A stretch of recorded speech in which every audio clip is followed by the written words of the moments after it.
I'm Javier Espinoza, Europe Executive Editor at the Capital Forum. With me today, Nuno Cunha Rodrigues. You have been at the helm of the Portuguese Competition Authority for just 2 years out of 6 years, so you're not halfway through your mandate. There's lots of plans, I'm sure, and things you want to do.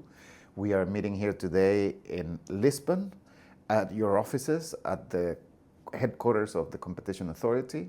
We're just hours before a big summit that you're hosting.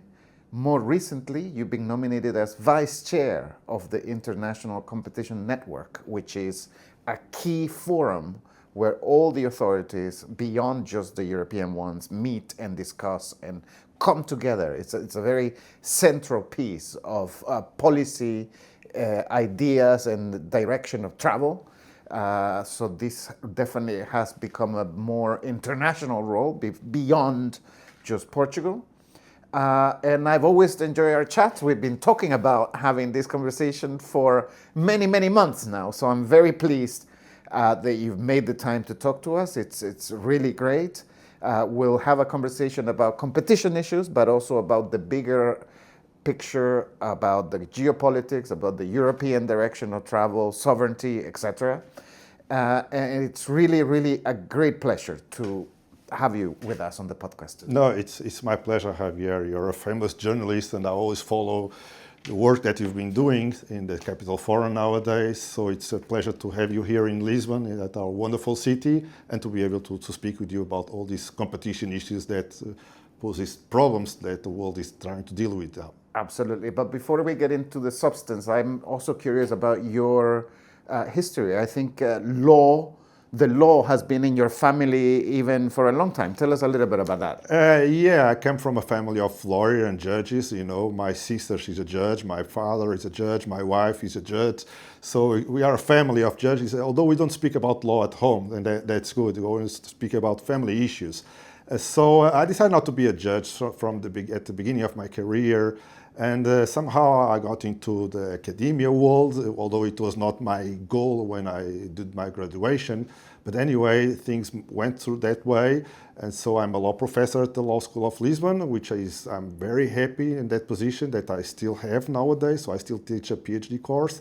And for the moment, I have this position at the authority, which makes me quite happy because I do think I'm able to contribute for a better society, to improve the national economy, and to help to expand competition policy and competition law, not only in Portugal but worldwide, as you said, with my new role of the vice chair of the ICN. And I was doing some research about your studies. You did your thesis on foreign subsidies. Is that? No. That's a book. That's another book that I've published. My thesis was about the interplay between public procurement and competition law, and how also public procurement can be used as an economic tool in order to foster economy. So the paper that you're referring to is another paper that I published in 2022 in the context of a book about the extraterritorial application of EU law, and it was about foreign subsidies, yes. But clearly you have been thinking about these issues for a long time, and it's interesting that you decided consciously not to be a judge. I wonder why that decision? No, I have great admiration for judges, but I wanted to contribute to the society, not being a judge, because maybe I come from a family of judges, but through academia and also later as a private practitioner. So I thought that I had a different role. I didn't quite enjoy being a judge and deciding on cases, but always putting myself in the position of one of the sides of a case. And in this role that I have now as the chair of the authority, I do think I'm always on the right side of the cases, which is being an enforcer. And so I'm happy with that. That is really interesting that you mentioned this being on the right side of the enforcement. I wondered if we go from a big picture about what are your ideals? What do we mean when we're on the right side? Well, I don't think that the company side is the wrong side. I don't see it as a dispute. I do think that being here at the authority, I can contribute more to my society and for the national economy and for the EU economy. So I don't think that I'm in the right side, meaning that it's a different side from the private practitioner. I think that in my profile, I think I'm better suited as a head of the authority. Nothing against the private practitioners. So what do you see as your role in the cases that you're pursuing? Well, I think we need to maybe raise awareness among the civil society and companies on the importance of competition law and competition policy. And at the end, in order to understand, so they are able to understand that competition law and competition policy helps to foster economy, helps to foster innovation, helps to expand our economy and economy growth. And so that's my idea, it's just to help to improve the function of the authority, and by doing that, to help the function of the Portuguese economy and the EU economy. I see my position, there's a famous announcement and advertising of a watch brand that I will not mention it, that says you're never a true owner of your watch, you just pass it to another generation. So that's the way I perceive my role here. I'm trying to do my best in order to deliver a better authority to my successor and to deliver a better economy where markets work and where contestability of the markets works. So if that works, then the economy will work and the society will benefit at the end. Mm-hmm. And to make this work, I spend a lot of time with regulators in Brussels, but everywhere in Europe. There's this sort of debate, I guess, on whether how to elicit or how to foster innovation or to open markets. Are you thinking more about fines? Is it more about behavioral remedies? What have you seen in the last 2 years of your mandate, and where do you see things heading? First of all, we have advocacy, which is an important role that authorities have in order to make market studies, make market inquiries, and then present some recommendations to the government, or in some cases use the so-called new competition tool, how that now is being used in the Netherlands, in Greece, and in the UK, in order to make markets work. So here the authority will be doing that. I remember the recent study that we did regarding electric mobility. We have another one ongoing on the railway sector. We are doing another one on the banking sector. So where we are trying to track any type of barriers to entry or to expansion, or ways that can help to expand the mobility of consumers in order to make markets work.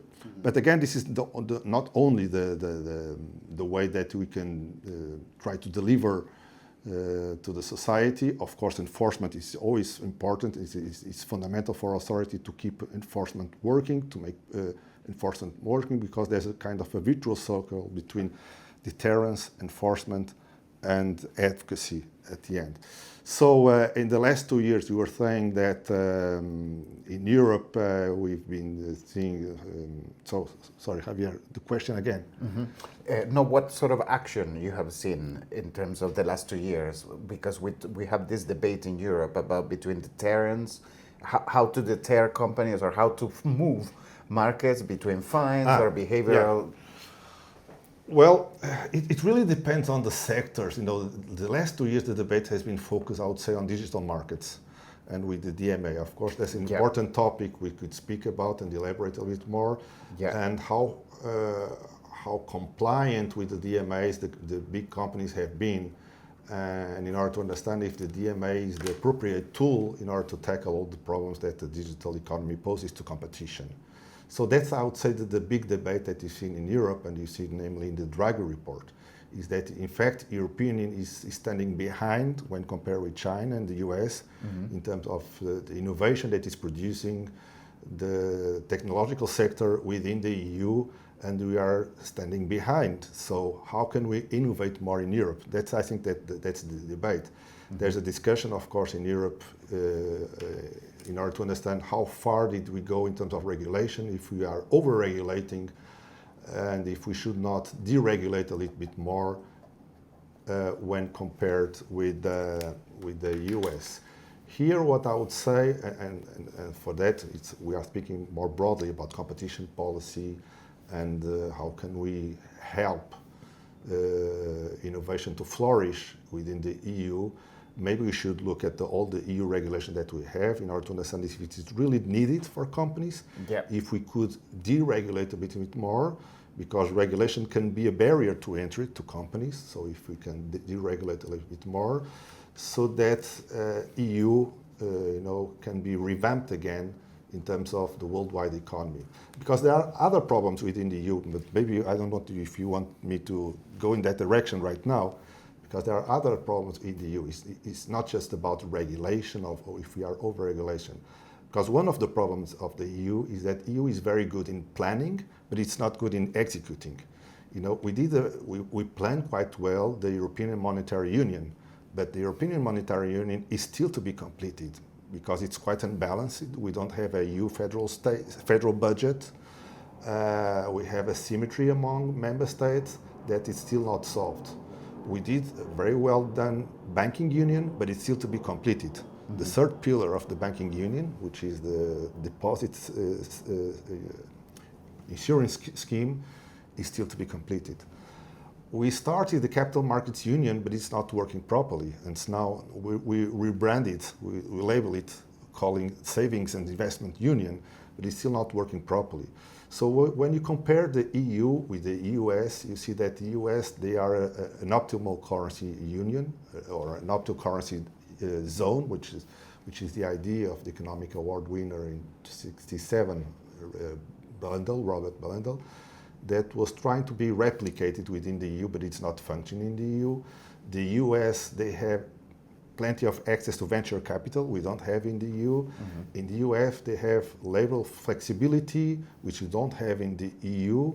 You have some countries that try to solve or find some different system like Denmark when it comes to labor markets, but we don't have flexibility in terms of labor work as the US have. And we need to, complete all these, all these unions, banking union, the European Monetary Union, the Savings and Investment Union.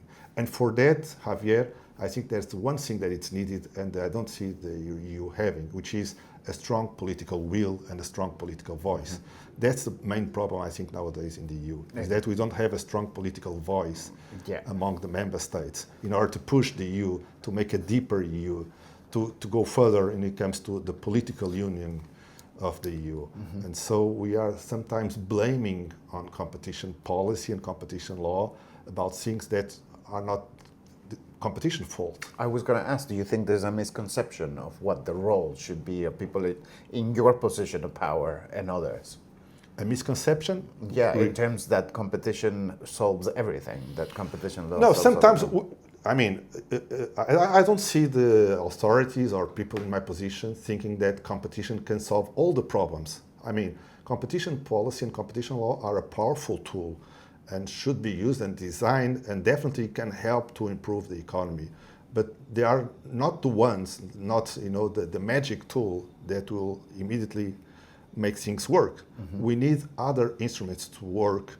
We need other wheels to work, political will, to make economy work properly. And we need to embed competition policy, namely in the industrial policy, the debate that is ongoing. We need to keep in mind that competition policy is fundamental for companies to flourish, to thrive, but we should not blame on competition policy or think that all the problems are on competition policy. Mm-hmm. And that EU is standing behind because of that. Yet, and part of your elaboration before, you talked about areas like railways, banking, removing barriers to entry. This is super important and very specific. I'm detecting a little bit when it comes to the national competition authorities that we're kind of going back to basics, back to the infrastructure, the core infrastructure. So like in the UK, for example, we are seeing that with the vets. Also in the Netherlands, we're kind of moving away from just the digital world into things that matter to consumers. Can you talk a little bit about that? Yes. And whether you're seeing an evolution? Yes, I see. In those sectors, typically those are sectors where consumers are willing to pay more because it has to do with irrational things for them. When it comes to pets are almost like our family. So the willingness to pay of consumers is at the end almost irrational. Another example of that is funeral services. Whenever a tragedy happens, consumers don't really think about how much they are willing to pay. Yeah. So in those sectors and some other sectors like hospitals, you've seen that in some cases many private equity firms try to hire firms in that work in those areas in order to extract money from consumers, and that's worrying for authorities. And that's we are trying to put some spotlights in those sectors. You're referring to vets, and also when it comes to infrastructure. Why? Because if you have a company that is vertically integrated, of course there is a risk of monopolization, of possible situations of abuse of dominant position. And in order to have a competitive market working, you should have a structural split, a structural division in the vertical integrated firm, so that newcomers can compete in those markets. You've seen that, namely in Portugal, in the past years, in the telecom sector, in the energy sector, which is now much more liberalized and has proved to have helped to have lower prices, more innovation, and so the best solutions for consumers. And so again, Javier, what I would say is that first, sectors where you see more willingness to pay from consumers should be in the spotlight of authorities. Yeah. And then also sectors where you see some companies that are still vertically integrated also should be under the radar of the authorities, not forgetting about the rest, of course. Of course. So again, going back, railway sector, banking sector in Portugal, vets that you mentioned in the Netherlands, and all these sectors that are related to what I said. Very interesting. And are authorities sort of aware or sensitive to the consumer mood, or when you're deciding to go to the banking sector, the railway sector, is it because you're getting feedback from society? You're identifying issues that need to be mended? How does it work? Of course, we don't work in a bubble at the authority, so we are sensitive to what is happening outside, and we receive some, questions from consumers, demands. We are seeing what is happening outside in order to understand the need to intervene. And that's how we define our priorities. So yes, going back to your questions, we intervene and we do market studies and market inquiries following what happens outside the authority in terms of the civil society, the demands that we are asked to do, and also, quite interesting, we do our benchmark with other colleagues from other authorities, and that's why the international forums are so important, to meet with the other colleagues from the European Competition Network, from the ICN, from the OECD, in order to understand what is being done outside that we should do also internally. For example, in terms of the banking sector, we are not doing that alone in Portugal. It follows another study that was done both in Belgium and in the Netherlands about this sector. And those studies came out to be quite important and interesting. And those are similar economies to the Portuguese one, both the Dutch one and the Belgian one. So that's why we started also in Portugal. What's happening in the banking sector specifically? Well, we are looking at the interest rate, for example, because you see there's a huge liquidity in the markets. We see that the deposits are, the interest rate in terms of deposits is quite low. The mobility of consumers also is quite low.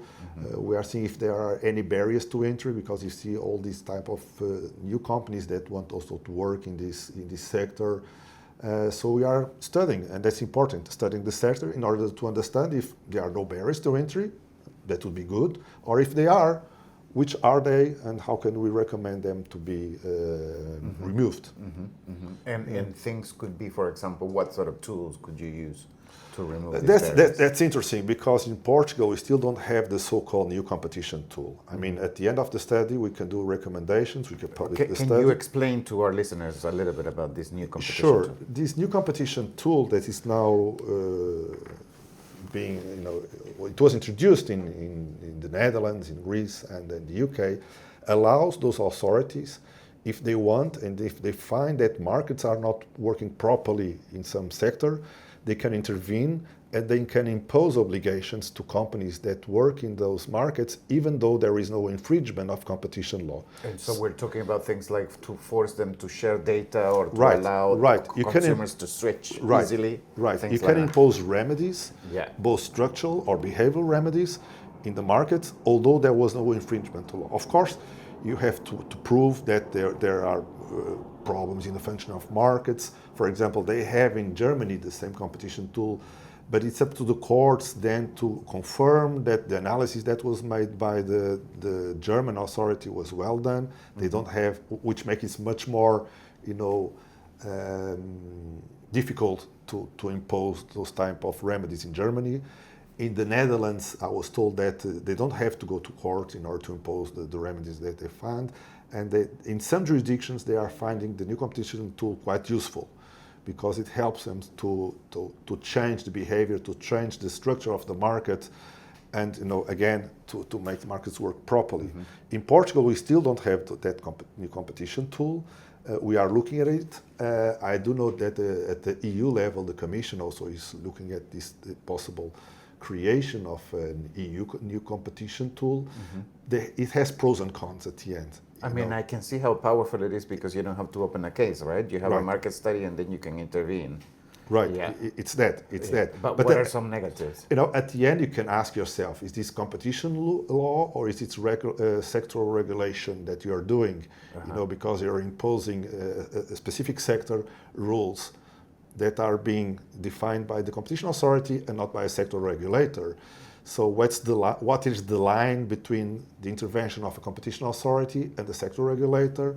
And then also when it comes to legal certainty and predictability, the possibility for you to intervene even if there was no infringement is a very, very powerful tool. And one of the discussions also That's quite intrusive. It's quite intrusive. Yeah. And also one of the discussions that some people say, that criticize this tool, is how far goes the democratic legitimacy of an authority to do that, because they're almost acting as if they were the legislator. So that should be up to the parliaments to define rules whenever there's no infringement of competition law in order to make a change in the market, you see. Yeah. So should that be a role of a competition authority to make a quasi-legislator substitution? Or should we stop there and make, like in Portugal, recommendations to the government, and then it's up to the government to decide how far they want to go? But it sounds from what you're saying that you may be pushing to have some powers for the competition authority in Portugal? Well, we are still looking at it, so I don't have a definitive answer to your question. Because in order to have that, first we have to speak with the government and with the national parliament to see what's their opinion on this. We also have to look at the examples from other member states. Again, I think that in the Netherlands they are quite enthusiastic about this. In Greece, the same. I think in Germany they have somehow mixed feelings about this. In the UK, they've used it. But in the majority of member states, they are still looking at the possible creation and then after the use of this tool in order to intervene. So again, Javier, I think it's a very interesting tool. We could look at it, but it's at the end I would call it, it's kind of in an ironic way, an atomic. Have gone after these essentially agreements that companies make not to hire from each other, and there's other restrictive practices, colluding essentially when it comes to the labor force. Can you flesh out what has the issue been? And how have you been tried to Sure, with pleasure. address? When it comes to labor markets, I think we are not pioneers here in Portugal, because in the US they had already several cases regarding no-poach agreements. So there is no type of innovative approach to competition law here in Portugal. Saying that, we do believe that when it comes to labor markets, labor are an input to the production of goods and services, similar to other inputs such as raw materials. You see, and when it comes to raw materials, and I'll go back to labor markets in a moment, but to raw materials, you can have like a bias cartel that affects the welfare, the competitive process, and at the end, the welfare of consumers. And when you look at labor markets, and when companies collude among them in order to define that they will not hire workers from each other, or they want to define a leverage of salary, a cap salary for the workers, they are affecting that input that is needed for the production of goods and services. And by doing that, they are affecting the price that the goods and services could be offered to consumers, and more importantly, innovation that could appear if there was a workers' mobility. And that's how we see it. Again, it's similar to a bias cartel here in terms of raw materials, the approach that we do to labor markets. And it's very, we have brilliant people working in Portugal at the authority, it was an interesting case that was referred to the Commission, but the Commission has started ex officio some cases that was not referred by the authorities. So that was a particular case. So I'm not saying the Commission doesn't open cases. They do an excellent work also. Mm-hmm. So that's when it comes to antitrust cases, I would say classical. Maybe now you want to refer to the merger control. Yeah. And that's Reg 139/2004. And there we have a discussion nowadays that came out because of the famous Illumina Grail case. And that's a discussion that we must have. Which, to remind our listeners, was a case that the Commission got referred by many member states in the biotech sector, and ultimately it lost in court because the court ruled categorically that the Commission had no jurisdiction over this. No, it was not really about the Commission. At the end, what the court said is that the countries that had referred that case to the Commission referred it knowing that that case was under the thresholds, the national thresholds, to be notified to the national authority. So it was referred just because, according to the authorities, it was considered that that case affected trade among member states, even though it was not over the thresholds, the national thresholds, to be notified. Mm-hmm. You see, mm-hmm. So the court said, well, if you don't have a merger case in your home country, you cannot refer it to the Commission. So that's why there are ongoing discussions among member states to introduce at the national law the so-called call-in powers in order the rest of the companies that are not involved in the merger. Mm-hmm. I think these are good news for competition and for helping competition work. So it's not bad news for companies. Again, we go back to the previous discussion. We don't work against companies.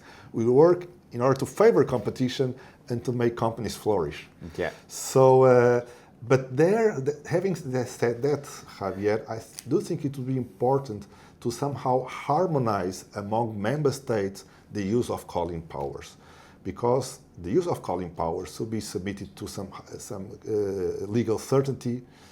And for example, in some member states, it could be used up until 6 months after the merger took place. In others, it's 1 year. In others, 3 months. So we should somehow have an harmonization to make the use of this power the same way and leveled throughout Europe. So this should come from Brussels, this harmonization? Not really. I wouldn't say so, because this is up to be defined at the national competition law. Yeah. So I really don't think it would be necessary to have an harmonization coming from the EU. So this is an interesting topic, because it's something that I do think could be harmonized through the dialogue among regulators, and of course at the end through the approval of the national legislators. Mm-hmm. Interesting. So we've talked a lot about competition. I just wanted to dedicate the last part of this discussion more about big picture and what's coming up. And obviously, the competition world has been disrupted by the politics coming from the US. We have a new administration. The president has sort of combined trade issues with digital enforcement. You may agree or disagree, but this is what he has done. And I wonder, how do you see, give me your assessment of where we are in this sort of power dynamics and the geopolitics of it all, which obviously has an impact in the way that you and your colleagues make decisions. Yeah, it's an interesting question. First of all, we don't live in a bubble. The authorities don't live in a bubble. And of course, we know what is happening worldwide. But secondly, in the authority, I do think we have to enforce law. And so here we have to clearly understand the role of competition policy and the role of competition law. So an enforcer should enforce the law, a public enforcer. So our role is to comply and apply competition law, and to contribute to the debate around competition policy. But competition policy is something that is over the role of a competition authority. And for that, we need to explain the benefits of competition and how competition policy should embed our policies, other policies, such as the industrial policy or trade policy. Of course, we see some wind that it's blowing from the US, a wave that is coming from the US, but we have to explain the benefits of competition policy and competition law. Let me give you an example of this, and this example was publicly explained by the Commission in a conference about the DMA. You know, people are saying that the DMA is an instrument that it's tackling American firms and that is affecting American firms. And when you look at the gatekeepers, we have... Which it is. No, I don't agree. Let me explain, because you have 7 gatekeepers, and 5 out of those 7 are American firms. I agree with that. We have 2 that are non-American firms. Booking, which is Dutch, and ByteDance, the TikTok, which is Chinese. So roughly 75% of the gatekeepers are American firms. But on the other hand, if you see from the total number of firms that are demanding the Commission to push for the DMA, to apply the DMA, to force the gatekeepers to comply with the DMA, from the total numbers of firms that are asking that for the Commission, 75% of them are American firms. So the DMA is not about nationality based of the companies, is about trying to make markets work, and it's about market power of big tech firms. So it's nothing. And that's the role of competition law to make it work. And it has been done. You see the decision that was taken under the scope of the DMA regarding Meta, regarding Apple. And it has helped nowadays in a daily basis. I think much more has to be done. So when you mention the risks of politicization of competition law, there's that risk. But for that, I think we have to keep steady in our work of enforcing the law and contributing to explaining the benefits of competition policy, of embedding competition policy into other politics such as industrial policy and trade policy. Because by doing that, we'll help also at the European level to promote innovation, to promote economic growth, competitiveness of the European Union. Is that singing to the tune of Mario Draghi, I guess, right? You're in the direction of... Yeah, I'm in the direction of Mario Draghi. And what Mario Draghi said was very important. Many things that he said were not already new from the past. For example, the European Monetary Union that I explained at the beginning, the Capital Markets Union, need to complete the banking union. All of that is said because the problem with the internal market nowadays is that it's still a fragmented market. We still have to remove barriers that exist for the well-functioning of the internal market. So what Draghi said at the end is that the problem, from my reading of the Draghi report, the problem is not about competition law, competition policy. The problem has to do with the function of the internal market. We need to make it work. And if you make it work with the right competition policy, then the European competitiveness will flourish, innovation will expand, and we'll have an EU more well prepared for the challenges of today. You talk about the single market, and this is at the heart of the discussion. I guess it touches on many different things beyond just competition. What is, in your view, the biggest barrier or one of the biggest obstacles that we have today to make the EU work at the basic level of the operation of the single market? Discuss 2 hours. No. Again, in 2 or 3 words, I would say political will. Mm-hmm. We need political will. We need the political leaders to agree that we need to make a deeper EU, a deeper internal market that is not fragmented. So the first thing is to have a strong political will to make a stronger EU, and I don't see that in today's world. So it needs to come from the politicians, the leaders of each the country. Leaders, yes, to complete the work that has been already done by the EU. I said previously, the EU many times is very good in planning, but not in executing. So we need to complete the EMU, the Banking Union, the CMU, the Savings and Investment Union, and to eliminate many barriers. I know you were saying about barriers. For example, the interoperability within member states. We have problems namely about the interconnection between the Iberian Peninsula and the rest of Europe, for example, that are not solved for decades. That's an example. So many examples I could give in this context. And I'm mindful that we're running out of time, so I'm going to ask you just a couple of more questions. We talked about AI briefly. You alluded to it. Can you, and there's a massive discussion now in Brussels in the context of the Digital Markets Act as to how the EU is going to tackle these emerging technologies. Is it going to be part of the things that it's looking at now, or will it have separate cases? Can you, as an enforcer, like big picture, where does AI sit? I'm sure you're having conversations about this all the time. It can be a force for good, but we are also seeing the signs that companies are cornering this technology in the classic way that they have done in the past, more or less. What is good about this is that we have the experience from the digital markets about what to do and what not to do.